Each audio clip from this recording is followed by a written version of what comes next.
ખેડૂત ભાઈઓ, આજના એપિસોડમાં આજના વિડીયોમાં આપણે વાત કરીશું આપણી ઉપજ ધાણાની। હવે આજે તારીખ છે 28 મે 2026 અને વાર છે ગુરુવાર। ગુરુવારનો દિવસ છે એટલે માર્કેટિંગ યાર્ડોમાં કામકાજનો દિવસ છે અને આપણી ધાણાની ઉપજ આ અઠવાડિયા દરમિયાન આપણે જોઈએ તો સોમવારથી લઈ અને ગઈકાલે બુધવારનો દિવસ એટલે કે 3 દિવસ દરમિયાન જે રૂપમાં વેચાય અને ખરીદીનો થોડો ઉત્સાહ આપણને વિશેષ રૂપમાં જે કાંઈ જોવા મળ્યો છે એનું મૂલ્યાંકન આપણે કેવી રીતે કરીએ અને આગળના સમયમાં એટલે કે હવે પછીના દિવસોમાં નજીકના સમયગાળામાં આપણી ધાણાની ઉપજના ભાવોની સ્થિતિ કેવી રહી શકે, સામાન્ય રૂપમાં જે કરંટ જોવા મળ્યો છે એ કરંટની સાથે જોડાયેલા કારણો અને એ કારણો કેટલો સમય ટકી રહે, કેટલા મજબૂત છે, આ દરેક મુદ્દાની ચર્ચા એટલે આજની આપણી ધાણા સંબંધિત ચર્ચા। મિત્રો, તો આજના વિડીયોમાં આજના એપિસોડમાં આપ સૌ દર્શક મિત્રો અવશ્ય બન્યા રહેજો।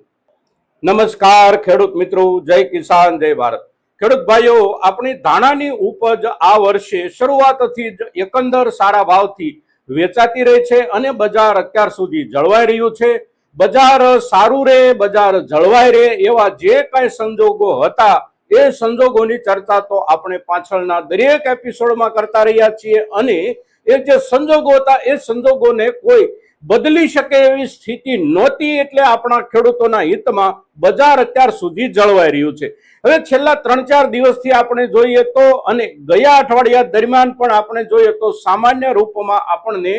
ભાવોમાં થોડો કરંટ અને ખરીદીમાં નવો ઉત્સાહ જે કાંઈ જોવા મળી રહ્યો છે એના જે કારણો છે એ કારણો એટલે ધાણાની આપણી ત્રણેય રાજ્યોની નિરંતર ઘટતી જતી આવકો અને આવકો જે ઘટી રહી છે એ આવકો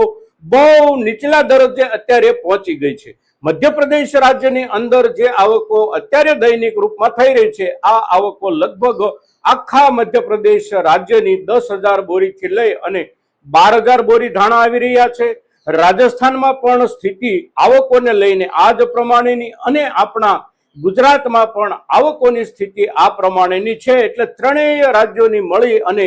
ધાણાની આવક માત્ર 30,000-32,000 બોરી જેટલી જ માર્કેટિંગ યાર્ડોમાં થઈ રહી છે। ખેડૂતો પાસેથી વેપારીઓ સીધી ખરીદી જે ખેડૂતના ઘરેથી કરતા હોય એ જે કાંઈ જથ્થો વેચાતો હોય એ જથ્થો અલગથી વેચાતો હોય પણ એનું કોઈ માપ કે પ્રમાણ આપણા સુધી ન પહોંચતું હોય પણ એ જે જથ્થો વેચાતો હોય છે એ વેચાતા જથ્થાના વર્ગની ચોક્કસતા અવશ્ય હોય છે અને એ વર્ગ એટલે પ્રીમિયમ ક્વોલિટી અને પ્રીમિયમ પ્લસ ક્વોલિટી કે જે ક્વોલિટીની એક સ્પેશિયલ ડિમાન્ડ એટલે કે ખાસ માંગ રહેતી હોય છે આ પ્રકારનો વર્ગ ખેડૂતો પાસેથી સીધો વેપારીઓ ખરીદતા હોય છે અને આપણા ત્રણેય રાજ્યોમાં આ પરંપરા છે। સામાન્ય રૂપમાં બજાર ભાવની સ્થિતિ અત્યારે આપણે જોઈએ તો આપણા ઈગલ ક્વોલિટી ધાણા કે એની નીચેની ક્વોલિટીના ધાણા એટલે કે બદામી ધાણાથી આપણે શરૂઆત કરીએ તો બદામી ધાણાનો ભાવ આપણે ત્યાં સામાન્ય રૂપમાં વધારે પડતો નબળો માલ ન હોય તો અવશ્ય 1900 રૂપિયાથી લઈને 2100 રૂપિયાની વચ્ચે ભાવ ચાલી રહ્યા છે। ત્યાર પછી ઈગલ ક્વોલિટીમાં આપણે જોઈએ તો લગભગ 2200-2250 રૂપિયા સુધીના ભાવ ચાલી રહ્યા છે। સ્કૂટર ક્વોલિટી તો સ્કૂટર ક્વોલિટી 2400 રૂપિયા સુધી વેચાઈ રહી છે અને જે રંગદાર ધાણા એટલે કે ગ્રીન ક્વોલિટી ધાણા છે એમાં લગભગ 2500 રૂપિયાથી લઈ અને 3000 રૂપિયા સુધીના ભાવથી ધાણા આપણા ગુજરાતમાં વેચાઈ રહ્યા છે અને જેમની પાસે સ્પેશિયલ રંગદાર ક્વોલિટીના ધાણા હોય એવા ખેડૂતો એનાથી પણ સારા ભાવથી વેચી રહ્યા હોય પણ એવા ધાણા બજારમાં અત્યારે બહુ ઓછા આવી રહ્યા છે। આપણા ગુજરાતમાં પણ ઓછા આવી રહ્યા છે અને બાકીના બંને રાજ્યોમાં પણ ઓછા આવી રહ્યા છે એટલે એ ધાણાના ભાવનું લેવલ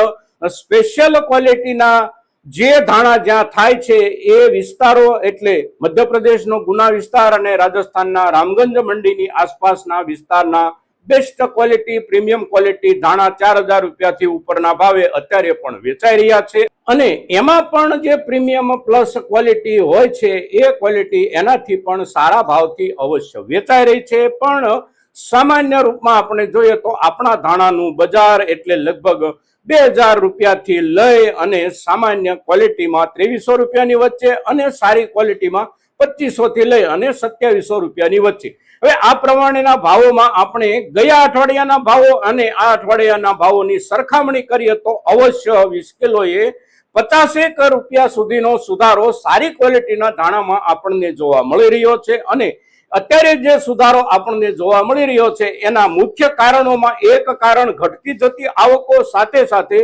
પાછળના સમયમાં સંગ્રહ કરનારા વેપારીઓ હોય કે ઉદ્યોગ સાથે જોડાયેલી ઇન્ડસ્ટ્રીઝ લોબી હોય એમના તરફથી સિઝનના પીક પીરિયડ દરમિયાન ખરીદવામાં આવેલા ધાણા જે કાંઈ છે એનો નિકાલ ધીમે ધીમે થઈ રહ્યો હોય અને એમની પાસે ખરીદાયેલો જે કાંઈ જથ્થો હોય એ જથ્થો થોડો ઓછો થઈ રહ્યો હોય તો એ જથ્થાની પૂર્તિ માટે નવી ખરીદી અત્યારે હવે સંગ્રાહક વેપારીઓ તરફથી પણ થઈ રહી છે અને મસાલા ઉદ્યોગ તરફથી પણ થઈ રહી છે. અને એમની જે નવી ખરીદી શરૂ થઈ છે થોડી એ નવી ખરીદીના આધારે આપણને ભાવોમાં સુધારો જોવા મળી રહ્યો છે. ભાવોમાં હજી પણ સુધારો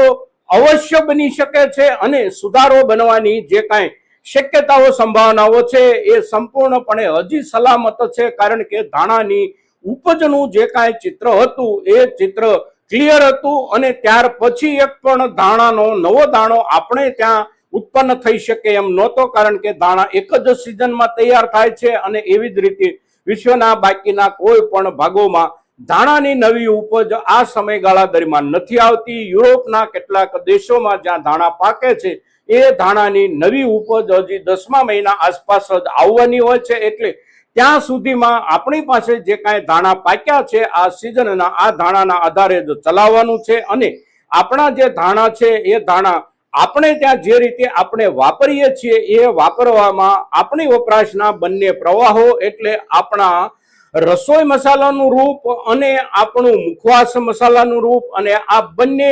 રૂપમાં આપણા ધાણા પૂરતા પ્રમાણમાં અત્યારે જઈ રહ્યા છે. અને તેથી આગળનો સમય એટલે કે હજી ઓછામાં ઓછા 2 થી 3 મહિના આપણા ધાણાના ભાવને લઈને વિશેષ કોઈ ચિંતાની જરૂર નથી. સુધારો પણ સામાન્ય રૂપમાં અવશ્ય મળવાની શક્યતા છે. પણ હવે જે સમય બદલાઈ રહ્યો છે એ સમય એટલે ઋતુ દ્વારા બદલાતો સમય અને ઋતુ દ્વારા બદલાતો સમય એટલે ધીમે ધીમે ચોમાસાનું વાતાવરણ જ્યારે બંધાવાનું શરૂ થાય ત્યારથી જ આપણી ધાણા જેવી સંવેદનશીલ ઉપજ કે જેના ઉપર ભેજની અસર ઝડપથી થવા માંડતી હોય એ ઉપજને હવે સાચવવા પાછળ આપણે અવશ્ય વિશેષ કાળજી આપવી પડશે. અન્યથા આપણી સારી ક્વોલિટીના ધાણા હોય બજારમાં સુધારો બેઠો હોય તો પણ આપણે ત્યાં સચવાયેલા ધાણા ભેજ પકડી જાય અને ભેજ પકડવાના કારણે એના પર ફંગસ જેવી અસર થાય તો ધાણાની કુદરતી સુગંધ જે હોય છે એ સુગંધ જતી રહે અને એની જગ્યાએ ફંગસની દુર્ગંધ બેસી જાય. તો આવી પરિસ્થિતિ જો થાય તો આપણા સારી ક્વોલિટીના ધાણા હશે તો પણ આપણે સારા ભાવનો લાભ નહીં લઈ શકીએ. એટલે સચવાયેલા જે કાંઈ ધાણા છે અને હજી આપણે સાચવવા માંગતા હોઈએ આ ધાણાને હવે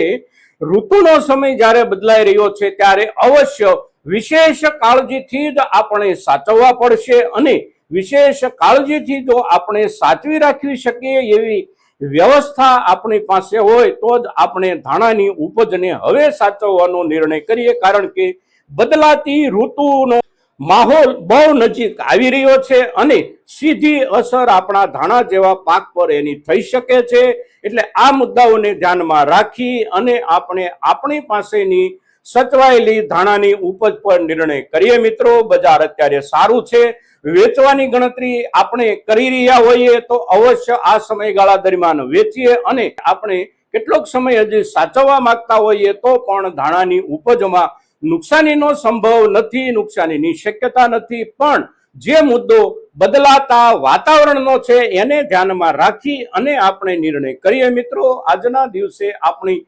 ધાણાની ઉપજ પરની આ ચર્ચા આપણા મહત્તમ ખેડૂતો સુધી પહોંચે એને માટે આપ સૌના પ્રયાસોની અપેક્ષા સાથે જય કિસાન, જય ભારત.